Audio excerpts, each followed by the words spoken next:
Baseball fans, you're watching On Deck with Tyler Redmond. If it's my opinion, I would have to say that I think that the Braves are by far the hottest team in baseball. The offense has been off the charts. They have 54 homers in June. The Braves' record for that is 56. They have a few games left to top that. And, I mean, I think when I say they're the hottest team in baseball, a lot of people like to throw other teams at me. And I'm all for that. I'm all for comparing and contrasting the different seasons. But when you look at the standings, when you look at the stats, there is no team that represents the hottest team in baseball like the Atlanta Braves. And I think that sells itself when you look at the All-Star voting, because we already know that Ronald Acuna is already solidified for the All-Star game. He will be the starting outfielder for the National League, at least according to Phase 1. Phase 2 is still going, and these are some of the other Braves that are being considered. Of course, Sean Murphy at catcher. He is basically competing with Will Smith on the All-Star ballot. For first base, Matt Olson and, of course, longtime Brave Freddie Freeman are going head-to-head for that spot. Second base is Ozzie Albies and Luis Arias. Shortstop, Orlando Arcia, who I have to tell you just makes me smile that he's on the All-Star ballot, or Francisco Lindor. For third base, you have Austin Riley or Nolan Arenado. For the outfield, Michael Harris and Mookie Betts, Corbin Carroll, and Lourdes Gurriel, and of course at DH, J.D. Martinez and Bryce Harper. But a lot of Braves. You have 6 Braves that are still competing to make it to the All-Star game with one already in it, not to mention pitchers. So if that just tells you how prolific the offense is, and I mean you can make an argument for the defense as well, I think it says a lot that so many Braves are in the All-Star game. By the way, if you haven't yet, you need to go vote for your Atlanta Braves or whatever team you represent. But for here, we're talking about the Atlanta Braves.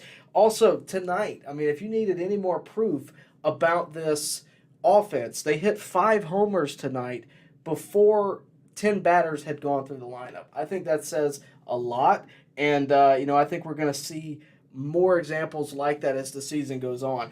And I think as we're talking about the Braves, there's one guy in particular that I really want to focus on tonight, and that's Ronald Acuna Jr. And we talk about Ronald Acuna a good bit. I mean, rightfully so. Ronald Acuna has been a star player for the Braves for a long time now. Acuna is now the first ever player to hit 35 stolen bases and 40 extra base hits before July. I think you have to just realize how special this time and this player is that we are seeing. And as we watch him, you have to realize just how unique he is. That leads me to talking about the MVP conversation. And I know it's early. I know we're not even through the first half of the year, but I wanted to talk about this. Right now, I think there are 3 guys in for the MVP conversation. One being Ronald Acuna Jr. The other 2 being Luis Arias and Corbin Carroll. Now, the argument for Acuna is this. He has the highest WAR in anyone in the National League. He has the most stolen bases. He is leading in slug percentage. He is leading in OPS. He is leading in runs scored. He is basically in the top 2 or 3 of any offensive category that matters. He's also playing great defense, and we all know how much of a weapon he is on the base pass. The argument for Luis Arias is pretty much that he is flirting with 400. And, of course, if you don't know, hitting 400 has not been done since 1941. So I'm not taking anything away from Luis Arias. I think he has got a legit candidacy for the MVP if he continues to do what he has done all year long. And for the first half of the season, it doesn't look like he's going away. He also is leading in on-base percentage, 451 there. The argument for Corbin Carroll is a rookie. He has 16 homers. His defense is stellar. And he's hitting 290. I think he's a solid number 3 there. He'd have to have a great second half of the season for me to really believe that he is a legit contender for the MVP. I think the top 2 spots in the National League right now are Ronald Acuna and Luis Arias, and we'll see how the season goes. But I think for these 2 guys, what you really want to talk about is where their teams are. And, of course, the Braves remain in first place, and that's not because the NL East is bad. We can talk about that in just a second. It's because the Braves have been performing at a rate that cannot be followed. The Marlins have played excellent baseball these past few weeks, and they have not gotten any ground on the Atlanta Braves. It's very similar, the opposite really of what the Braves were doing last year. The Mets had a 10.5 game lead, right? But the Braves were playing so good. The Mets didn't play bad. The Braves just played better. That's, in a flipped sense, that's essentially what's going on, because it's not like the Marlins are playing bad baseball. That's not why they're in second place. It's because the Braves are playing just that good. And I do think the Marlins have a lot to offer. I think they have a great team, and I think they're only going to get better over the next few years. But I also think that the Braves have been built for this for a long time, and I think that's essentially what's going on. Now, the other thing I wanted to talk about tonight, other than the Braves being the hottest team in baseball, I want to talk about the rest of the NL East.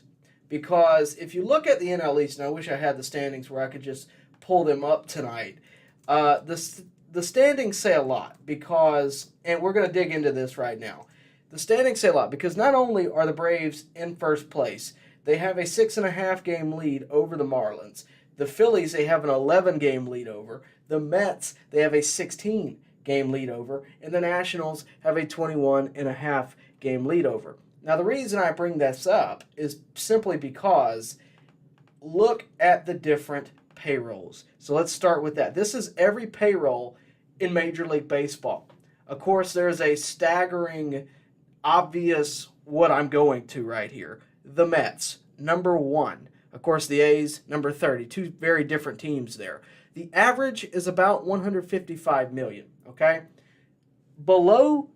16 and below is below average payroll, all right? When you look at the top 5 teams, none of them are in first place. None of them. Not number 6. Why do I bring this up, you ask? Well, things are going pretty bad in New York right now. And I'm not saying this to rub it in. I'm saying this to prove a point. When this is the front cover of their newspaper, it says a lot. The worst half money can buy. Things are disastrous for New York. And some people are going to say, well, it's because Edwin Diaz is not there. No, you have far deeper issues. It's because you're paying $82 million to two 40-year-olds.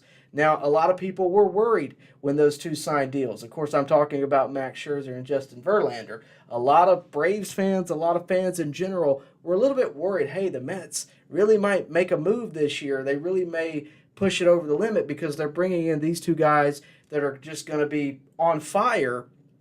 But that's the thing. That's the risk you take with age. And I don't believe, and I've said this for a long time, I don't believe you can buy chemistry.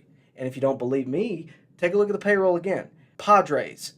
They have the number 3 payroll in baseball and haven't been competitive for a couple of seasons now in terms of winning the division. They got into that arms race with the Dodgers a few years ago, but since then, it's really just been all talking points. And if you're wondering where the Padres are in the standings, they're currently in 4th place, only above the Rockies in the NL West. The Dodgers are in 3rd.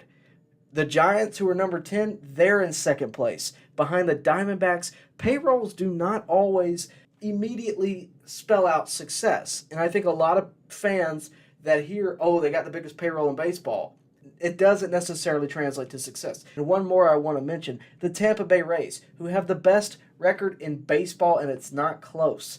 1st place in the AL East, 54-27.